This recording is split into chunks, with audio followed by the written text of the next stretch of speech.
Hello everyone. Last video में मैंने आपको स्टोन्स एंड रॉक्स के बारे में बताया था। इस वीडियो में मैं आपको ब्रिक एंड ब्रिक मशीनरी के बारे में बताने वाला हूँ। टॉपिक क्या है?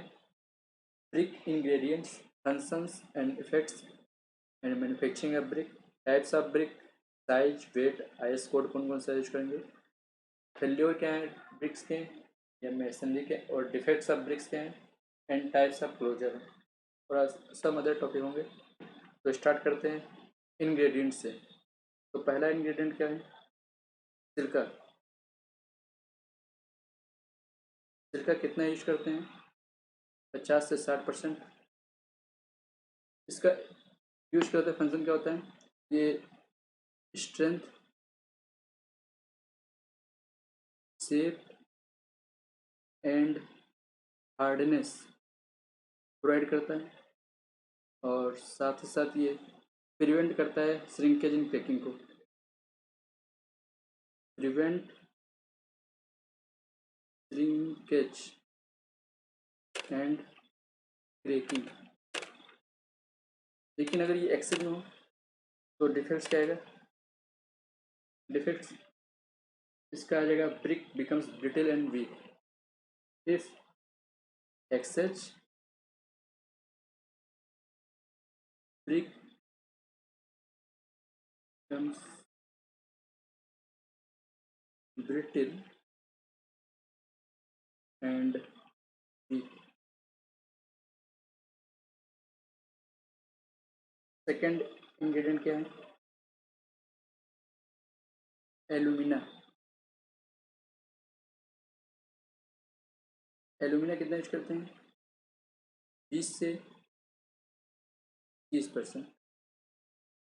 ओके, ये क्या, इसका काम क्या है? ये प्लास्टिसिटी प्रोवाइड करते हैं।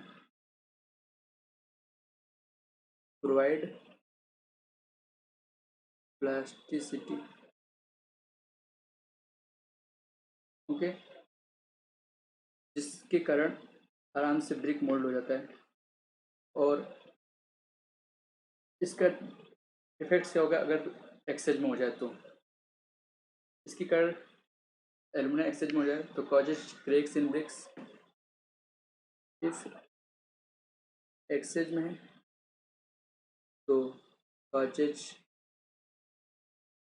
क्रैक्स इन ब्रिक, और हार्ड हो जाएगा व्हेन बर्न्ड।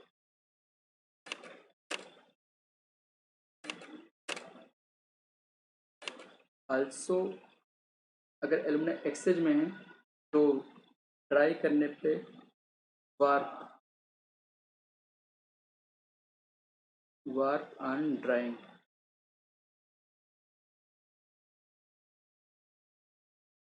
थर्ड इंग्रेडिएंट क्या है? थर्ड इंग्रेडिएंट लाइम है। लाइम जिसकी क्वांटिटी 5% से अधिक नहीं होनी चाहिए। ये क्या करता है? Act as a flux. Lime act as a flux. Flux की कर क्या होता है? ड्यूरिंग बर्निंग एंड बाइंडिंग के समय पार्टिकल आराम से मिक्स हो जाते हैं। And also prevent shrinkage in cracking, सिरका की तरह। लेकिन अगर एक्सेज में हो तो क्या होगा? इफ इन एक्सेज लाइम हो तो इसका इफेक्ट क्या आ जाएगा? In the form of lump cause bricks to disintegrate and brick shape is lost. तो लम्प के फॉर्म में अगर एक्सेज में हो तो क्या हो जाता है? ब्रिक डिसइंटीग्रेट होता है and lost its shape.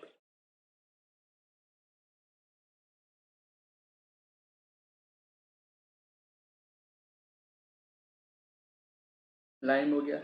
Fourth, magnesia. Magnesia की क्वांटिटी ज़्यादा नहीं होनी चाहिए, ये 1% से कम होना चाहिए। इसका काम क्या है? ये येलोनेस प्रोवाइड करता है, yellow colour provides minimal volume and decrease shrinkage. लेकिन अगर एक्सेज में हो तो डीके होने लगता है bricks. If in excess bricks start decay. और आपको फिफ्थ एलिमेंट क्या होंगे? Iron oxide Fe2O3। इसकी क्वांटिटी क्या होगी? 5 से 6% के बीच में होगी और ये भी act as a plus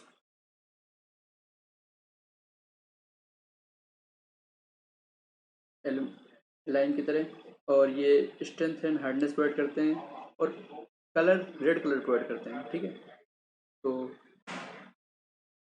provide red colour.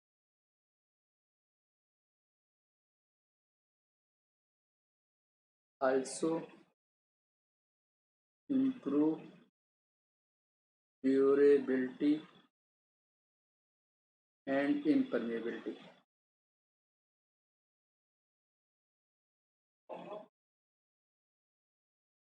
लेकिन अगर ये एक्सेस में हो तो कुछ ज़्यादा इफेक्ट नहीं होता, इसलिए नहीं देते हैं। अब तो ये हो गया कि इंग्रेडिएंट्स क्या थे उसके, वो क्या उनका फंक्शन क्या है और इफेक्ट्स क्या होता है अगर एक्सेस में हो तो।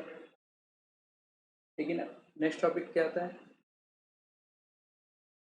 कि ब्रिक्स के टाइप्स क्या क्या हैं, या मैन्युफैक्चरिंग पहले पढ़ लेते हैं। Manufacturing of brick.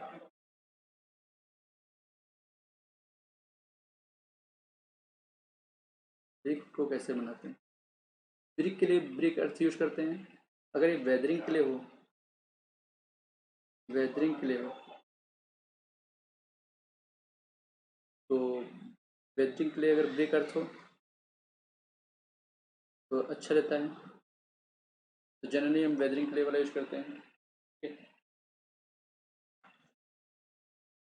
Flow chart के थ्रू हम बताते हैं क्या करते हैं। पहले अनसॉइलिंग करते हैं, उसके बाद डिगिंग करते हैं, ग्राउंड में जाके अनसॉइलिंग किए, फिर डिगिंग किए, फिर क्लीनिंग करेंगे, क्लीनिंग के बाद टेम्परिंग करेंगे, टेम्परिंग के बाद ब्लेंडिंग करेंगे, ब्लेंडिंग मतलब मिक्सिंग,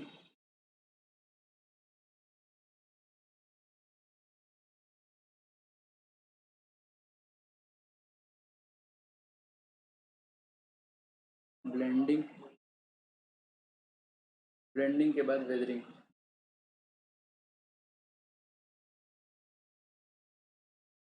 तो यहाँ ब्लेंडिंग से के वेदरिंग से पहले हम कुछ और प्रोसेस करते हैं, जैसे मोल्डिंग। ब्रिक को एक शेप देना होता है, उसके बाद ड्राई करते हैं, उसके बाद बर्न करते हैं,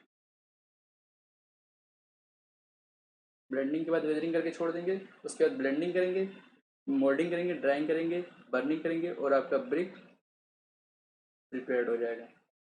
ये तो फ्लो चार्ट हो गया। लेकिन कैसे करते हैं ये बता देता हूँ मैं आपको कि टेम्परिंग क्या होती है और कैसे करते हैं।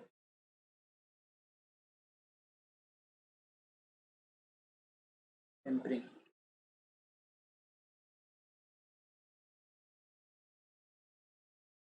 टेम्परिंग क्या होता है? Water in required quantity is added to clay and whole mass is kneaded. मतलब वाटर ऐड करते हैं इसमें, add water in required amount. Okay, and इसके बाद whole mass is needed.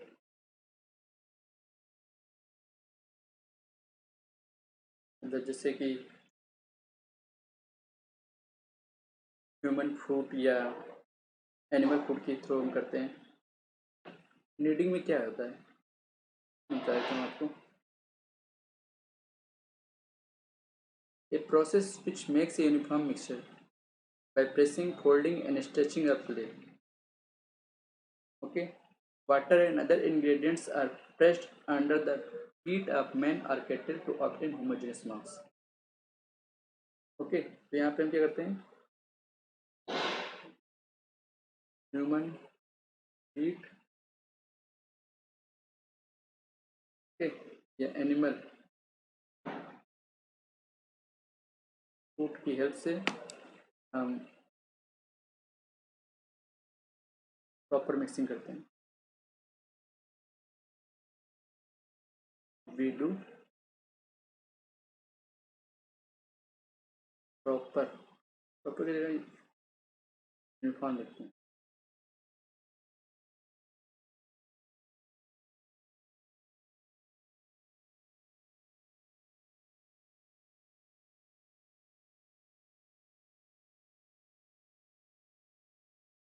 Okay, अब ये चीज़ होता है कि टेम्परिंग क्या करते हैं. टेम्परिंग इज डन इन पग मिल्स. टेम्परिंग क्या करते हैं, इज डन इन पग मिल.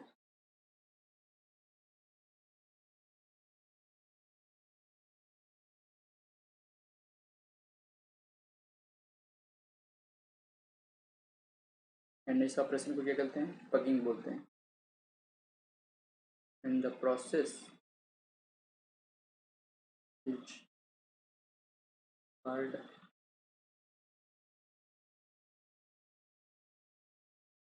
पगिंग.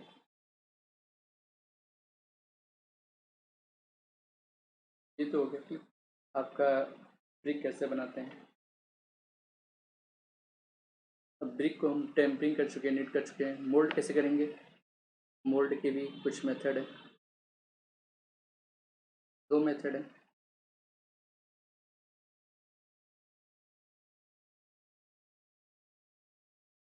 एक तो होता है हैंड मोल्डिंग, दूसरा होता है मशीन मोल्डिंग.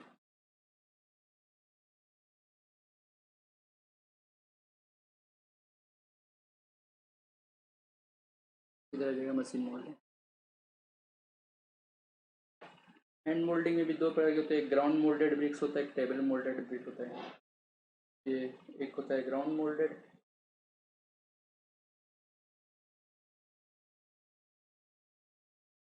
ब्रिक, यानी होता है table moulded brick.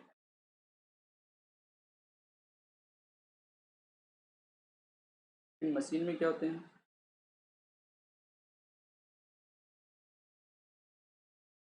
Plastic clay machine होती है, एक ड्राई क्ले मशीन होती है. Plastic clay machine wire cut brick बनाते हैं. वायर कट ब्रिक प्रिपेयर होता है. एक होता है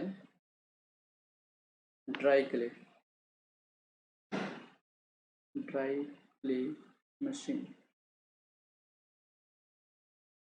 where pressed bricks are formed.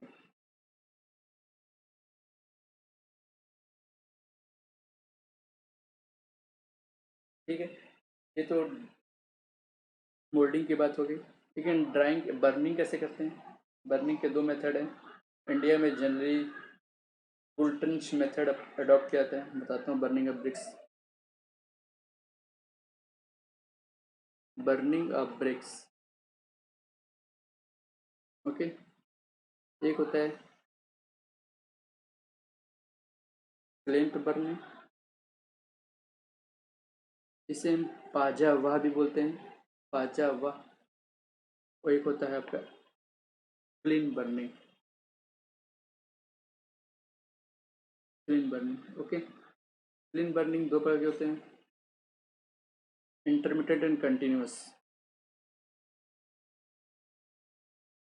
Intermediate and continuous clean. Continuous clean को 3 पार्ट्स में डिवाइड किया जाता है. फर्दर सब क्लासिफिकेशन है.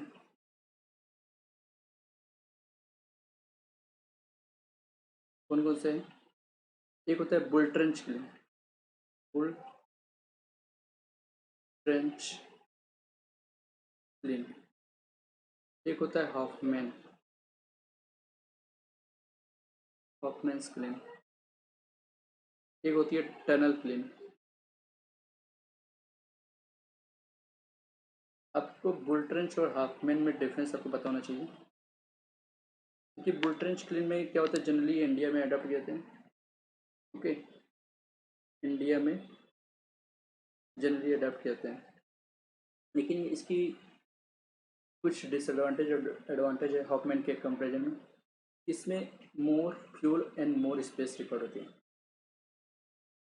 More fuel and more space.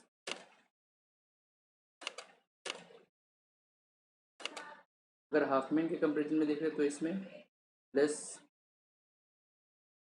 Fuel and less space.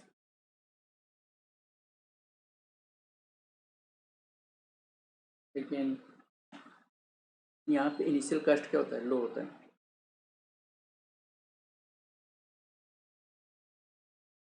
Initial cast लो होता है, यहाँ पे हाई होता है। इन दोनों में से हॉफमैन सुपीरियर है, ठीक है। सुपीरियर कौन है, हॉफमैन है। और साथ ही साथ ये बता दो कि क्वालिटी ऑफ ब्रिक्स जो होती है, क्वालिटी ऑफ ब्रिक गुड होती है, लेस होती है quality of good. Okay, full tension.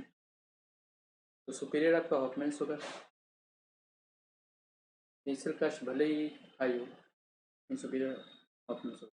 Okay, अब हम टाइप्स ऑफ ब्रिक्स पढ़ते हैं।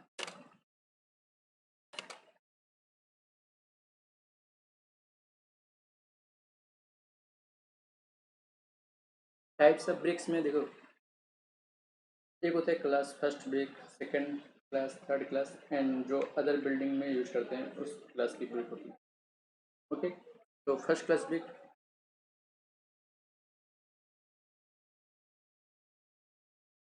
फिर सेकंड क्लास,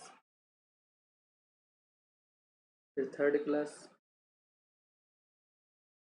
एक होता है कॉमन बिल्डिंग ब्रिक्स।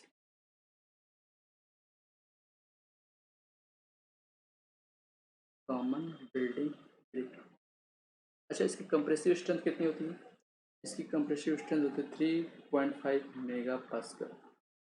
इसकी होती है 5 मेगा पास्कल। इसकी होती है 7 मेगा पास्कल। और इस वाले की होती है 3.5 मेगा पास्कल। यहाँ पे उल्टा हो गया, ये हो जाएगा 7, ये हो जाएगा 5 मेगा पास्कल।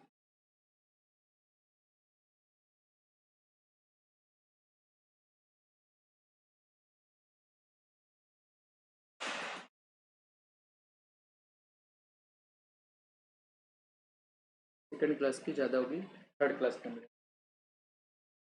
वाटर एब्जॉर्प्शन कितना होगा? अगर वाटर एब्जॉर्प्शन की बात करें तो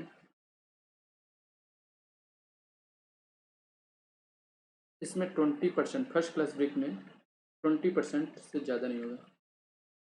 सेकंड क्लास ब्रिक में 22%, थर्ड क्लास में 23% से ज़्यादा नहीं होगा, एंड फोर्थ क्लास ब्रिक में या कॉमनली में 25% ज़्यादा नहीं होगा। और कुछ अदर टाइप्स के ब्रिक्स आते हैं, अदर टाइप के ब्रिक।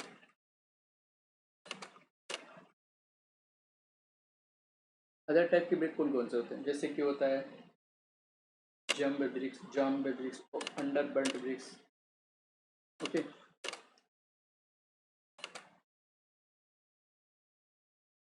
जम्ब ब्रिक का नाम सुने होंगे आप। तो ये ओवर बर्ट होते हैं। ओके, ओवर बर्ट ब्रिक को जम्ब ब्रिक बोलते हैं। ओवर बर्न होते हैं इसलिए कंस्ट्रक्शन में यूज नहीं किए जाते हैं। ओके, कहाँ पे यूज किए जाते हैं? जैसे बेलास्ट के रूप में, रेलवे ब्लास्ट में, फिलिंग वर्क्स में, फाउंडेशन में जैसे यूज करते हैं। ओके, उसके बाद आता है under burn.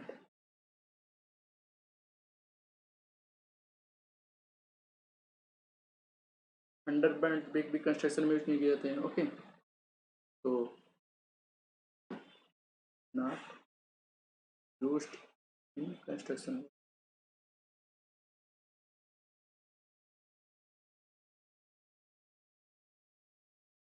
Full knows brick आप सुनेंगे। बुलनोज ब्रिक में क्या होता है, एक राउंडेड शेप होता है एक एंड पे, तो राउंडेड आउटवर्ड एज होता है, राउंडेड आउटवर्ड एज होता है। सिंगल बुलनोज डबल बुलनोज नहीं होंगे। कैसे होता है?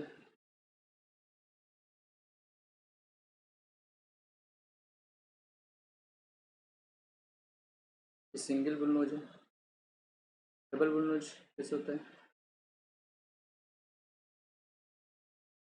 कुछ ऐसा ही होता है। ये सिंगल बुलनोज है।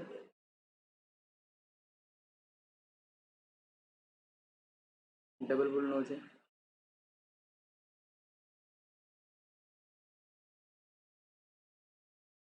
और भी अदर टाइप के ब्रिक आते हैं, जैसे आपने सुना होगा perforated and refractory bricks. Okay, perforated bricks कैसे होते हैं बताता हूँ।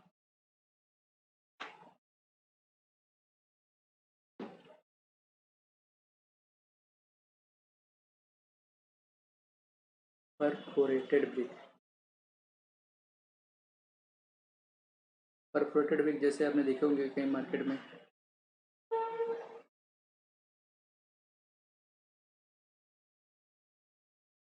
सबको ऐसे शेल मिलते होंगे, देखे होंगे। ठीक है, परफोरेटेड ब्रिक्स की कोड आईएस कोड बता देता हूँ, 2222। इसे बोलते हैं burned clay perforated bricks. Burned clay perforated, तो ये किस लिए बनाए जाते हैं? हीट इंसुलेशन के लिए।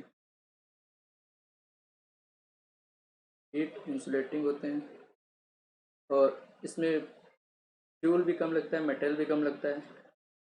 ओके, और लाइट वेट होते हैं, 30 से 45%, 30% से 45%, ये आपके होल होते हैं टोटल सरफेस एरिया का। लेकिन जो वाटर एब्जॉर्प्शन होती है 20% से अधिक नहीं होनी चाहिए, ये भी है, 20% से अधिक नहीं होनी चाहिए वाटर एब्जॉर्प्शन। और strength 7 mega pascal compressive strength. और एफ्लोरोसेंस एक डिफेक्ट आता है, एफ्लोरोसेंस अभी मैं बताऊंगा साइड इफेक्ट्स। तो उसमें स्लाइट होना चाहिए, इस वाले ब्रिक में स्लाइट होती है। वार्पिंग कितनी होती है? एवरेज वार्पिंग अगर देखा जाए तो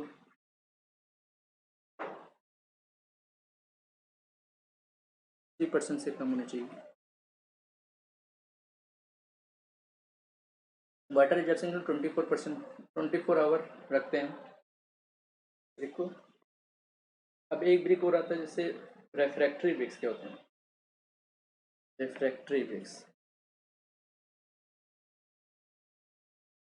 रेफ्रैक्टरी ब्रिक्स जो होती हैं बहुत ही हाई टेम्परेचर बर्न किया जाता है, जैसे 1700 डिग्री सेंटीग्रेड पे। ओके, ये रजिस्ट करती है very high temperature, resist very high temperature. Okay, water absorption इसका कितना होगा? 4 से 10% वाटर एब्जॉर्प्शन होगा। वाटर एब्जॉर्प्शन 4 से 10% होगा। और मिनिमम कंप्रेसिव स्ट्रेंथ इसका, मिनिमम की बात कर रहा हूँ, मिनिमम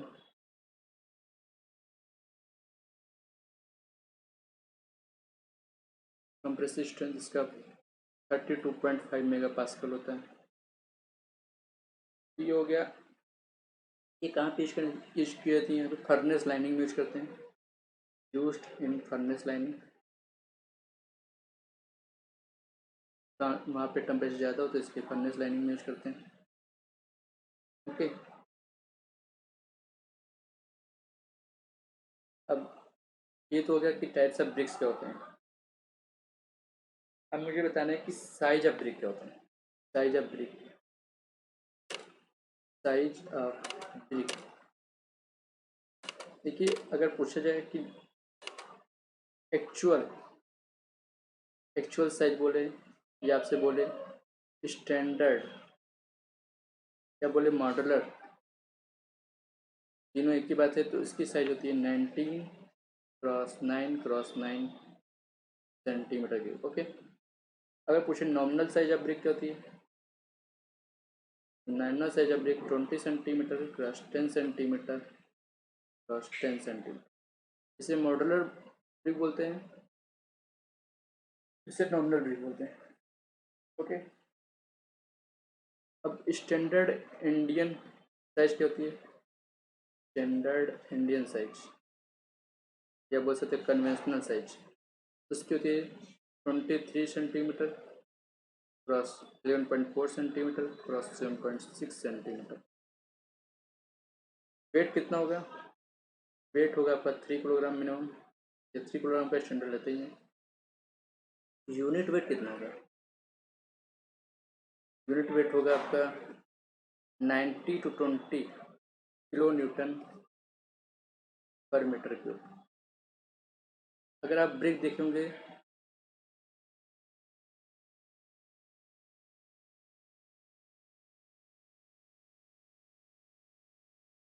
तो यहाँ पे आपको डिप्रेशन दिखता है, इस डिप्रेशन को बोलते हैं फ्रॉग। फ्रॉग फ्रॉग क्या होता है, depression made on top of brick surface. Okay, 1 से 2 सेंटीमीटर का डीप होता है, ये किस लिए होता है, to hold mortar and manufacturing name होती है यहाँ पे, मैन्युफैक्चर नेम जो होती है, कंपनी का नेम जो भी होती है। एक फ्रॉग हो गया, ठीक है, फ्रॉग के बारे में पढ़ लिया मैंने ब्रिक्स के बारे में पढ़ लिया, एब्जॉर्ब वाटर एब्जॉर्प्शन के बारे में पढ़ गया। अब हम पढ़ते हैं कि फेल्योर कौन कौन से होते हैं, अगर कोई ब्रिक मशीनरी है तो उसकी फेल्योर क्या हो, कौन कौन से होगा, ब्रिक मशीनरी फेल्योर, ये प्रीवियस एसएससी जी में पूछा था। जैसे होता है बेड जॉइंट स्लाइडिंग, जैसे कैसे होता है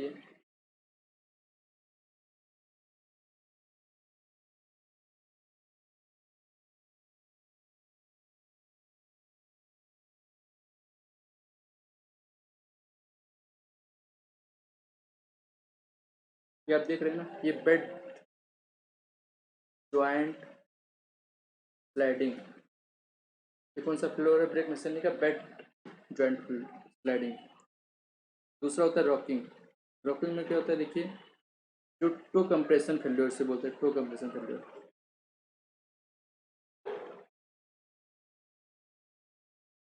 इस तरह से होता है।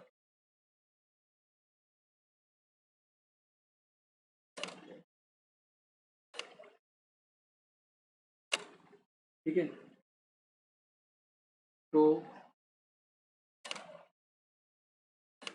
कंप्रेशन फेल्योर या टोटली इसको बोलते हैं रॉकिंग। डायगोनल ट्रैकिंग भी होती है,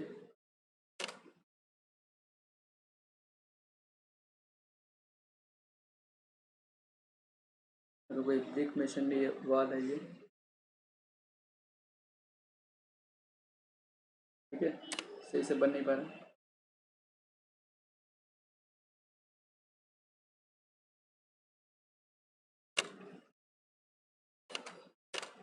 तो ये आपका डायगोनली से फेल कर जाता है।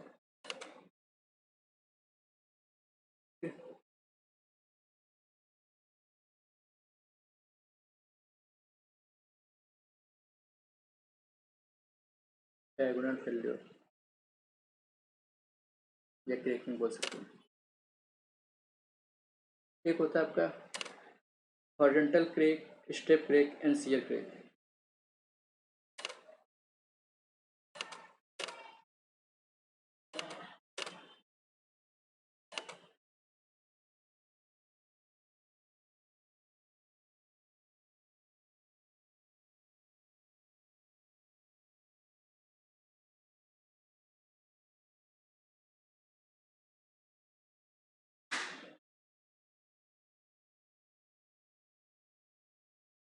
हॉरिजॉन्टल क्रेक कैसे होता है? यहाँ पे जो होता है क्रेक उसे बोलते हैं horizontal crack.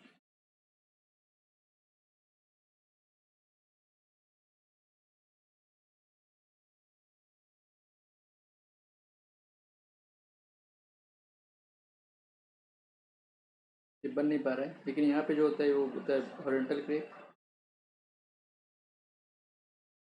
Okay. Shear crack कैसे होता है? शियर क्रेक कैसे होता है? इसे बोलते हैं शियर क्रेक। अगर यहाँ पे ऐसे बनाए तो कोई क्रेक अगर ऐसा दिख रहा है तो वो शियर क्रेक है। जैसे ये डायगोनल क्रेक था, ये हॉरिजॉन्टल क्रेक हो जाएगा, ये शियर क्रेक हो जाएगा। और स्टेप क्रेक भी ऐसा होता है कि आपका ऐसे दिखता है, ऐसे दिखेगा आपको, उसे बोलते हैं स्टेप क्रेक। समझ जाएंगे आप देखकर।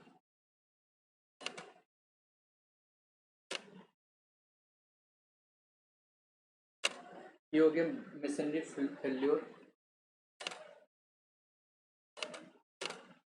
आपने कई प्रकार के क्लोजर देखे होंगे। जैसे बताता हूँ आपको, ये फुल ब्रेक है आपका, ठीक है। ये तो आपका फुल ब्रेक हो गया। अगर इसका लॉन्गिट्यूडनली हाफ ऐसे काट देते हैं तो जो ब्रिक मिलता है इसे, ओके, जो हाफ इसका पोर्शन मिलेगा,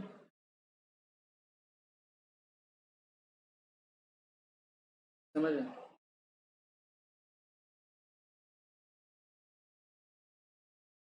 उसे बोलते हैं क्वीन क्लोजर। क्वीन क्लोजर का क्वार्टर बोलते हैं।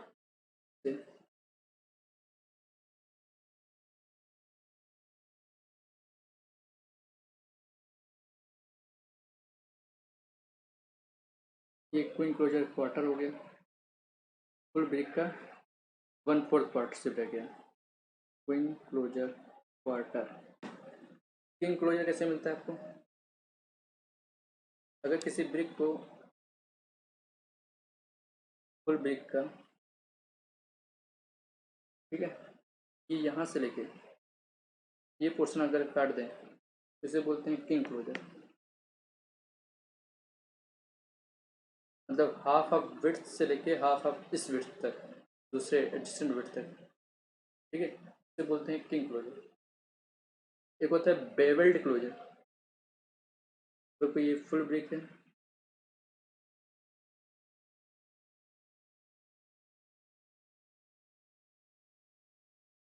मतलब हाफ ऑफ इस विड्थ से लेके वो इस जॉइंट तक अगर मिला देते हैं,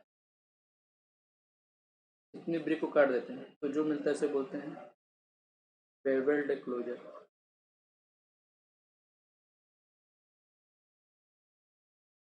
इसी प्रकार होता है मेट्रेड क्लोजर। मेट्रेड क्लोजर कैसे होता है? अगर कोई फुल ब्रिक है,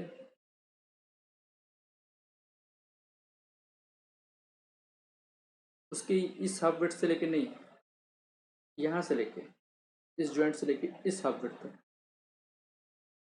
अगर इसको कट कर दे तो क्या बोलता है? मिट्रेड क्लोजर। ओके। और हाफ बेड किसे बोलते हैं? फुल बेड का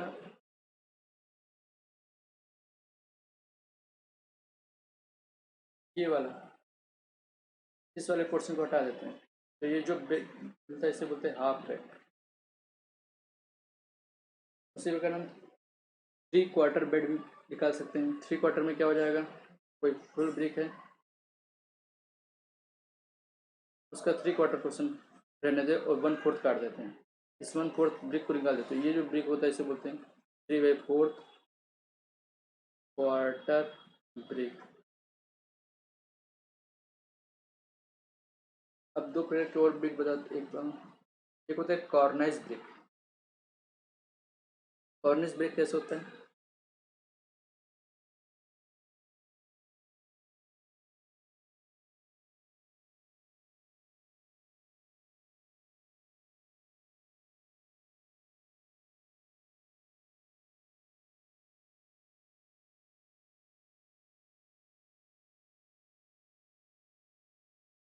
ये बोलते हैं, इस प्रकार के ब्रिक को बोलते हैं organise brick.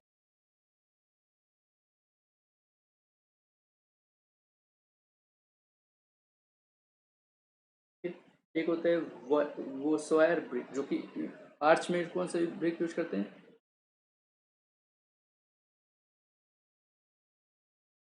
This brick used in arch.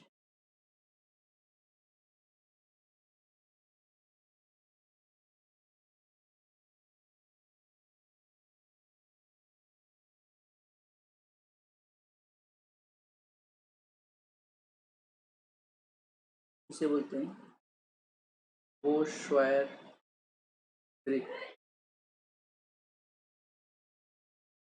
Used in arch.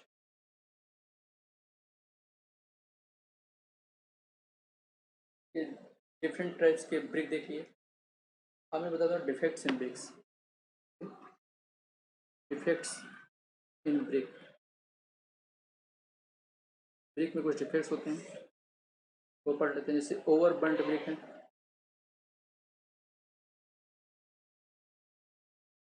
Over burning का जो डिफेक्ट आता है, जैसे कि क्या होता है, ओवर बर्निंग ब्रिक, तो soft molten mass will appear on the top surface and जिसके कारण लॉस दियर शेप, लॉस दियर शेप, शेप बिगड़ जाती है, इसलिए कंस्ट्रक्शन में भी यूज नहीं करते हैं। ओके, अंडर बर्न्ट ब्रिक्स क्या होती है?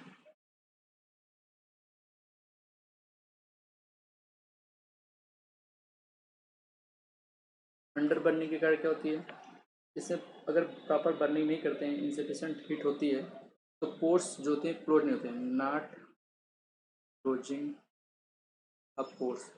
जब पोर्स क्लोज नहीं होते हैं, तो जो मोटार के समय होती है वाटर एब्जॉर्ब कर लेती है, मोटार से वाटर एब्जॉर्ब कर लेती है, तो ये भी कंस्ट्रक्शन वर्क में नहीं यूज करते हैं। और लेस कंप्रेसिव स्ट्रेंथ होती है। ओके, लेस स्ट्रेंथ, स्ट्रेंथ मतलब कंप्रेसिव स्ट्रेंथ। अदर होती है ब्लोटिंग। ब्लोटिंग किस प्रकार का डिफेक्ट होता है, जैसे अगर ब्रिक को ओवर बर्न कर दिया गया है, तो स्पॉन्गी सोलन हो जाती है मास में।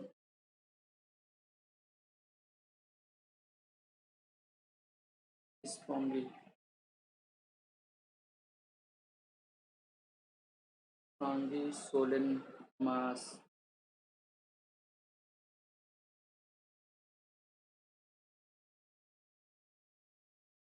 स्पॉन्गी सोलन मास appear.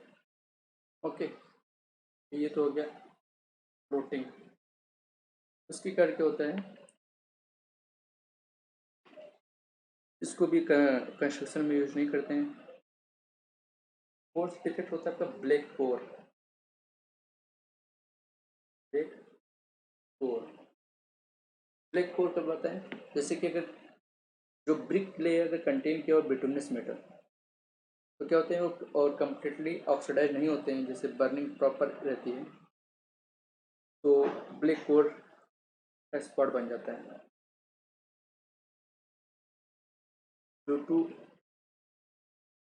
Improper burning. Okay, improper burning का क्या होती है,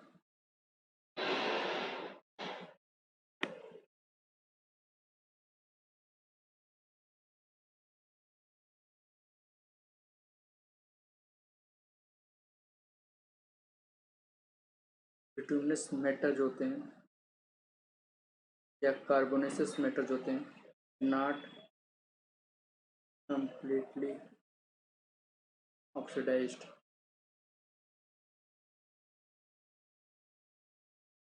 and leave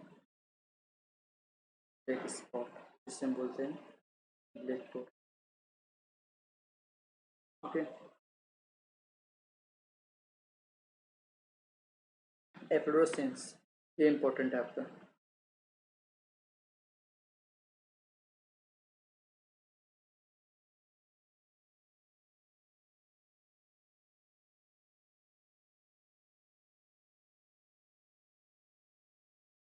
एफ्लोरेसेंस क्या होता है? एफ्लोरेसेंस क्या होती है, जैसे कि alkali cast due to the alkali matter, okay, cast due to alkali,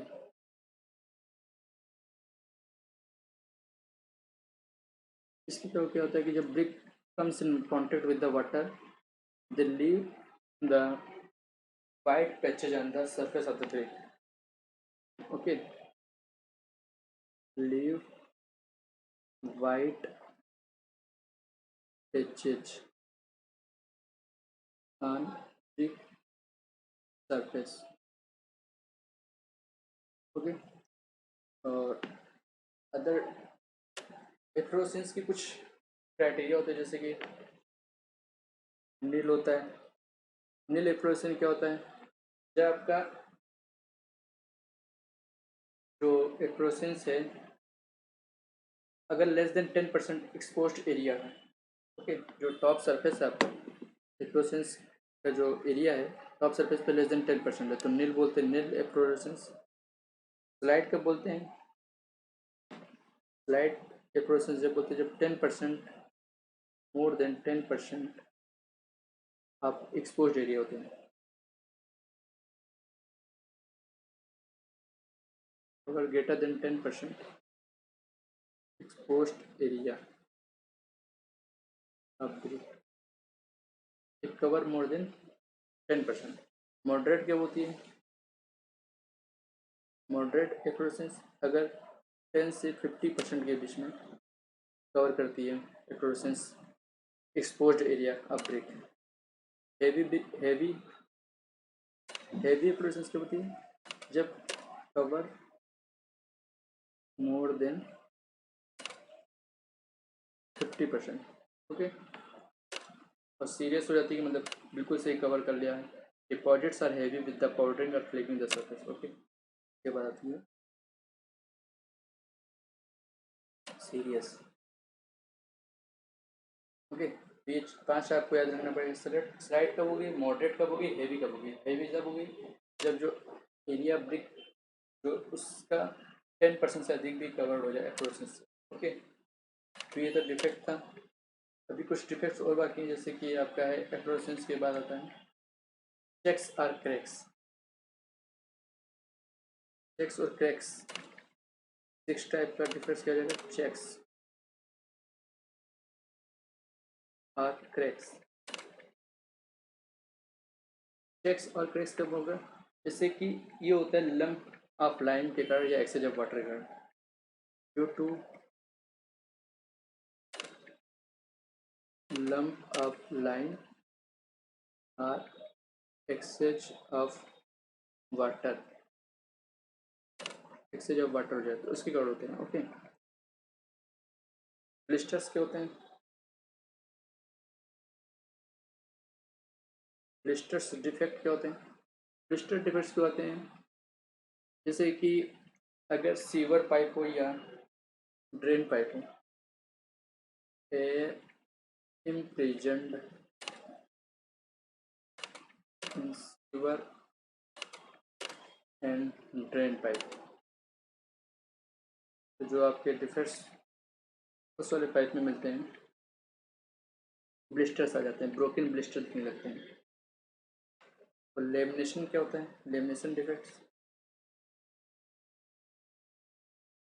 lamination when air is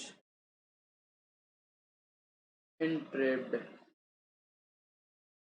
in clay, तो जो जब हम मैन्युफैक्चरिंग करते हैं ब्रिक की, तो अगर एयर एंट्रैप किया जाए क्ले में तो उसमें लेमिनेशन हो जाते हैं, जिसके कारण क्या होता है lamination produces thin lamina on the bricks faces which weather out on exposure, so such bricks are and form the lamina,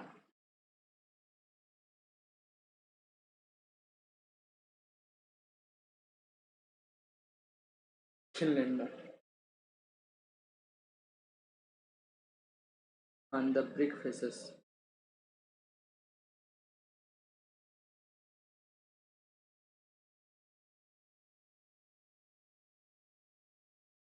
अब नंबर ऑफ ब्रिक, कोई पूछे कि नंबर ऑफ ब्रिक कैसे निकालना है, नंबर ऑफ ब्रिक, तो डिफिक्स हो गए सारे।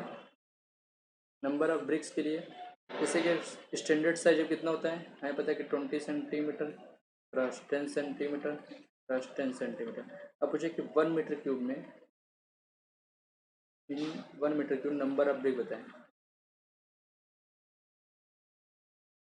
तो पहले हम बता दें कि वॉल्यूम ऑफ ब्रिक निकाल लेते हैं। वॉल्यूम ऑफ वन ब्रिक कितना जाएगा, 0.2 metre cross 0.1 metre cross 0.1 metre, कितना हो जाएगा ये 2 × 10⁻³ हो जाएगा। तो नंबर ऑफ ब्रिक कितना हो जाएगा,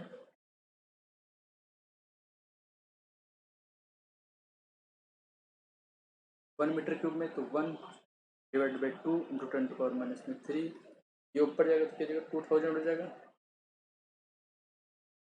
सॉरी 1000 हो जाएगा, 1000/2 ये हो जाएगा 500। तो 1 मीटर क्यूब में 500 ब्रिक हो जाएंगे। ओके, लगभग मैंने सारे टॉपिक्स कवर्ड कर दिए हैं, और कुछ टॉपिक्स बचता है तो मैं बताता हूँ आपको। गिव मी सम सेकंड। अब दो प्रकार की चीज, कुछ अदर टाइप्स की चीज़ें जो बता देता हूँ। आइस कोड, आइस कोड तो मैंने बताया नहीं आपको। आइस कोड के बारे में पूछता है,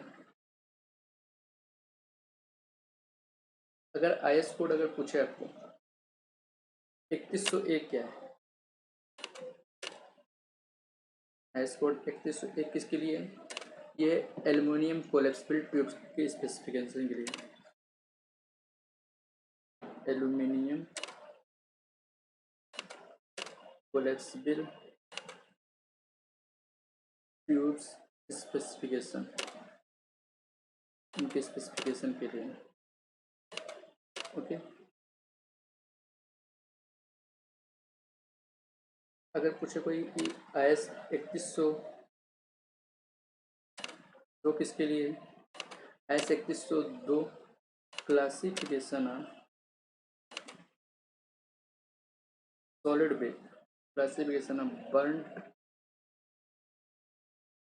सॉलिड ब्रिक है, ये देख लीजिएगा। हमने बताया था एक अभी थोड़ी देर पहले IS 2222 4 × 2 था, तो वो परफोरेटेड ब्रिक्स था या हॉलो ब्रिक्स बोल सकते हैं। ओके,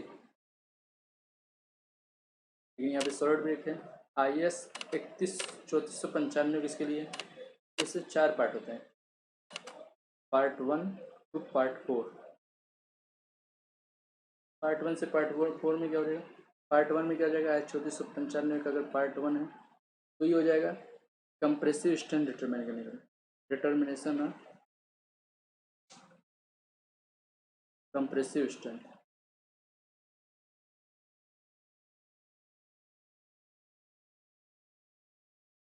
अगर पार्ट 2 हो तो determination of water absorption, water absorption. अगर पार्ट 3 हो तो इफेक्ट्स आपने पढ़ा भी एफ्लोरेसेंस, तो determination of efflorescence, efflorescence, determination of warpage. Part 4 की जगह डिटर्मिनेशन ऑफ वार्पेज। IS 3496 भी होता है, ये किस लिए था, ये स्पेसिफिकेशन है अब डॉबी लेग्स एंड पेजेज। ये डॉबी लेग्स एंड पेजेज आप देखेंगे सॉफ्ट में यूज करते हैं, सॉफ्ट के ऊपर रोल करती रहती हैं। अब कुछ अदर चीज़ बता देते हैं, जैसे स्वेलिंग क्या होती है,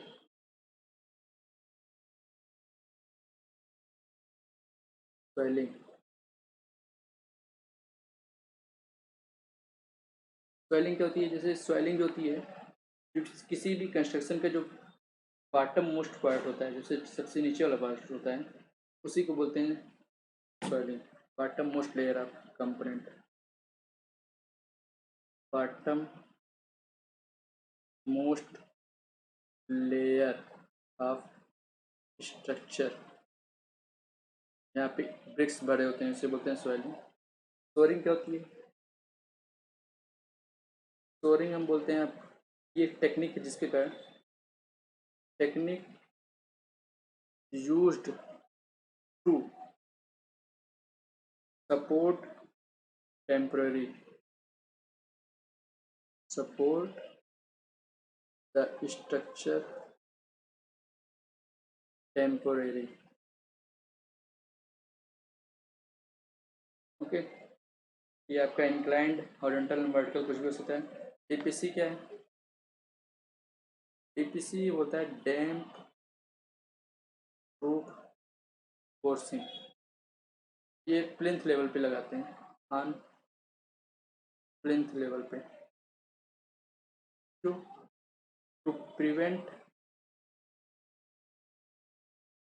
entry of water in building. Okay, damp proofing force लगाते हैं। ओके, तो कुछ बचे हैं तो मैं बता देता हूँ। एक आपने सुना होगा चप्स के बारे में। चप्स, एक चप्स डिफेक्ट्स होता है। चप्स क्या होता है? जब ब्रिक प्रिपेयर्ड हो रहा होता है या ड्राइंग बर्निंग हो रही होती है, तो रेन वाटर उस पर जब गिरता है डिफॉर्मेशन हो जाता है शेप में। तो deformation of shape, deformation of bricks shape due to falling of rain water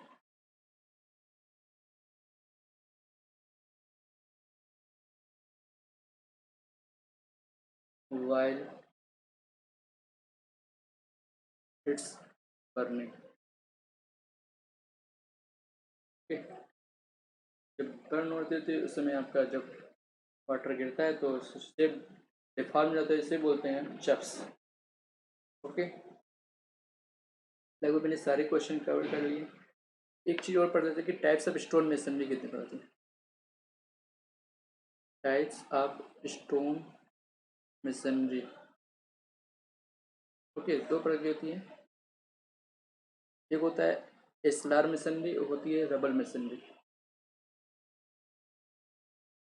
rubble masonry एक होती है एस्लार।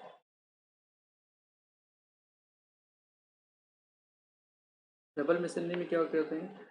हम हार्ड ब्रिक यूज करते हैं। ओके, हार्ड स्टोन यूज करते हैं, hard stone used. Okay, irregular shape का स्टोन होता है,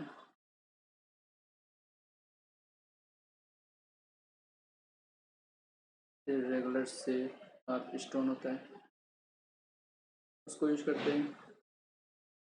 रफ ड्रेसिंग होती है, स्टोन की कैसी ड्रेसिंग होती है? Rough dressing and wide joint. जबकि यहाँ पे आपका स्मूथ फेस का स्टोन यूज करते हैं, use smooth face of stone, smooth dressing होती है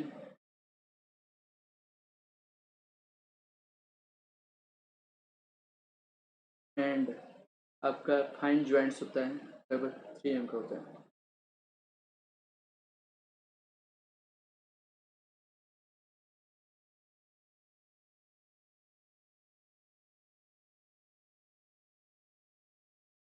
मैंने ब्रिक्स से रिलेटेड जितने भी टॉपिक थे मैंने कवर करा दिए इस वीडियो में।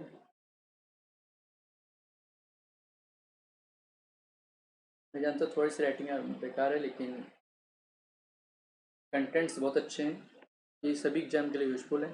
अगर आपको ये वीडियो पसंद आई हो तो प्लीज़ लाइक करें और सब्सक्राइब करें। इसके बाद में इस क्वेश्चन इससे रिलेटेड मैं आपको क्वेश्चन कराने वाला हूँ, टेस्ट सीरीज लेने वाला हूँ। नेक्स्ट वीडियो में मिलते हैं। Okay, thank you.